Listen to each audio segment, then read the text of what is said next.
হে আল্লাহ, আমি আপনার সেই অবাধ্য বান্দা যে পাপ করতে করতে ক্লান্ত হয়ে গেছে, কিন্তু আপনি তাকে রিজিক দিতে ক্লান্ত হননি। আজ চারপাশ থেকে নিরাশ হয়ে আপনার দুয়ারে হাত পেতেছি।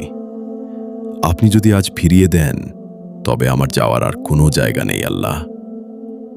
মালিক, আমি জানি আমি আপনার হুকুম অমান্য করেছি, দুনিয়ার মোহে পড়ে আপনাকে ভুলেছিলাম।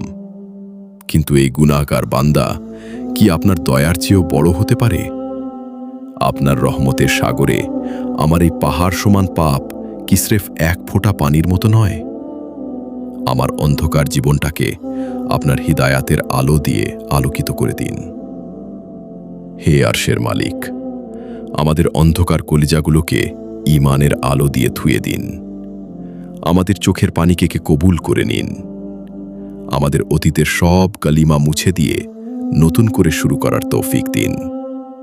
আমরা কবরের সেই অন্ধকার ঘরকে বড় ভয় পাই আল্লাহ। সেই নিঃসঙ্গ রাতে আপনি আমাদের একমাত্র সাথী হয়ে যাবেন। আমাদের জানাজা যেন স্রেফ একটি আনুষ্ঠানিকতা না হয়, বরং তা যেন হয় আপনার কাছে পৌঁছানোর এক পরম শান্তিময় যাত্রা। হে রব, তওবা করছি আপনার দরবারে। মৃত্যু আসার আগে আমাদের এমনভাবে কবুল করুন যেন আপনার সামনে দাঁড়াতে লজ্জা না হয়। আমাদের প্রতিটি চোখের পানিকে আমাদের জান্নাতের উসিলা বানিয়ে দিন। আমিন।